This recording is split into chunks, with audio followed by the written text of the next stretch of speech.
जब मेरी प्यारी दीदी की तरफ कोई प्यारा से सजता है, इतनी सुंदर लग रही है, तो जरूर ऐसा कोई हो ही जाता है कि कोई किसी की ऐसी नजर पड़ जाए और नजर लग जाती। भगवान नजर न लगे, सच में बहुत सुंदर लग रही है।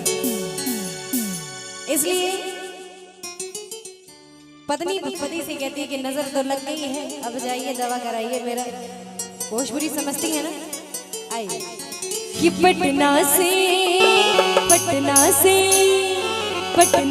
पैदा बुलाएगा, पटना से पैदा बुलाएगा, हो नजरा गैया, पटना से पैदा बुलाएगा, नजरा गैया, नजरा गैया, नजरा गैया, नजरा गैया, पटना से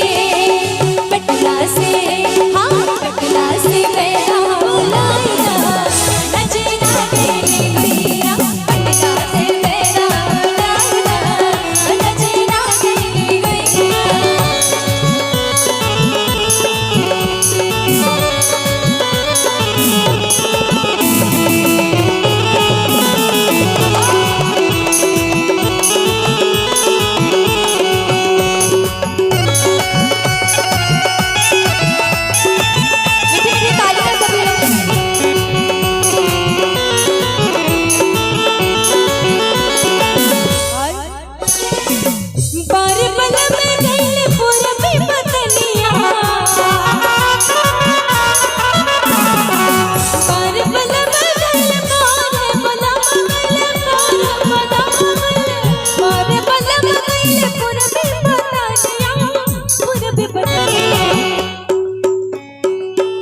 पूर्वी की तरफ लेके जाते हैं, उत्तर पश्चिम दक्षिण पूर्व की तरफ जाते हैं पति जी और कहते हैं कोई सने सच हो पाएगा।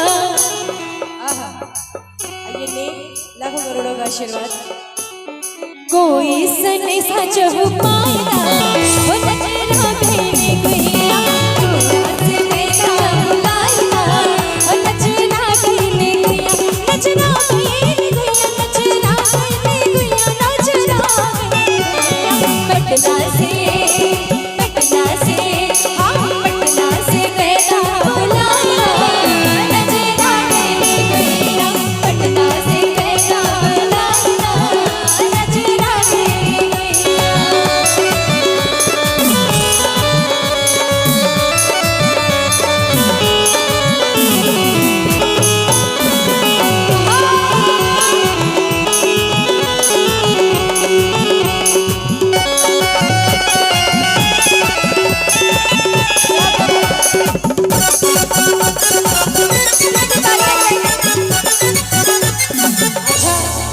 घर में किसी से नोक झोंक हो चाहे ना हो, लेकिन ननद रानी से थोड़ा बहुत भी नोक झोंक हो गया तो समझिए वो बड़ा बवाल होना ही। छुटकी ननदिया बड़े रसवंतिया, छुटकी ननदिया छोटकी ननदिया, छुटकी ननदिया बड़े रसवंतिया, बड़े रसवंतिया। अब पति जी से कहती हैं मैं बीमार पड़ती हूँ तो ये अलग से बीमार पड़ जाते हैं, इसलिए ननदों की और बुआ जी कहाँ है? अच्छा देखे भाई, बुआ जी से अगर नेक मिल गया तो समझिए कि आज का कार्यक्रम संपन्न। ओह क्या बात है। हाँ अच्छा बहन है, अभी देखिए बड़े ही प्यारा सा नजर उतार के मिला है भाई का। और देखिए ऐसे नहीं जाएंगे, थोड़ा सा नाच के जाएंगे। हाँ ऐसे नहीं। हाथ में बहने मग से नुरवा, हाथ में बहने मग से नुर पर बात कचरवा हो गया, हो बर्बाद कचरवा हो गया। हाथ में बहने मग से नुरवा, हाथ में बहने मग से नुर पर बात कचरवा हो गया, हो बर्बाद कचरवा हो गया।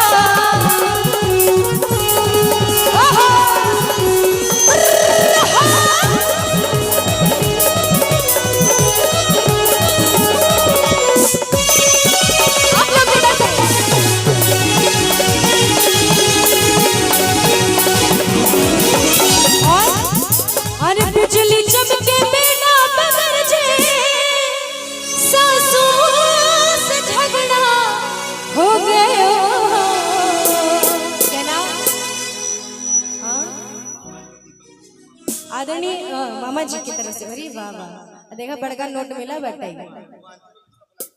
ये दीपक मिश्रा मामा जी कहाँ हैं? मामा जी मामी में व्यस्त है, मामी नहीं आई इसलिए कष्ट है। मामा जी को छोड़ के दे।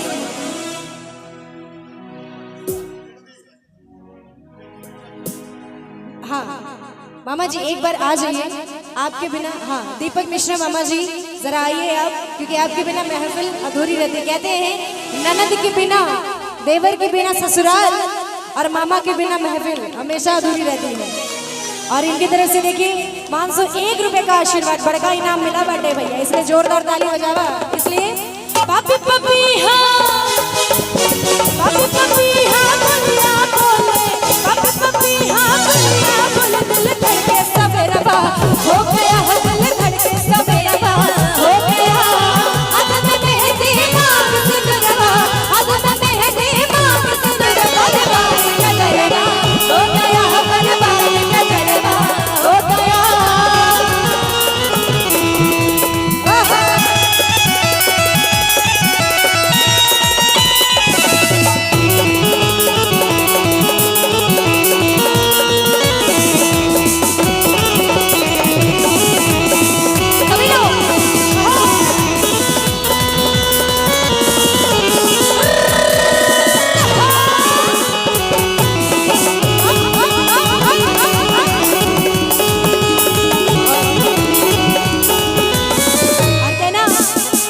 पत्नी कहती है कि पहले पहले जब गमना आई थी, सासू से झगड़ा हो गया।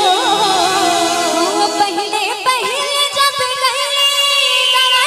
और अमित मिश्रा भैया से झगड़ा, और राहुल तिवारी भैया आइए आइए, सभी लोग आइए। देखिए ये शाम दोबारा नहीं आएगी, ये शाम मस्तानी मदहोश ये जाम, कोई रात चले दरिया ये जाम।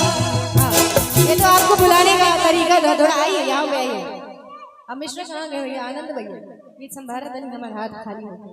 देखा अगली पार्टी में झोला भर के लेके आ रही है, तो लेना पड़ेगा।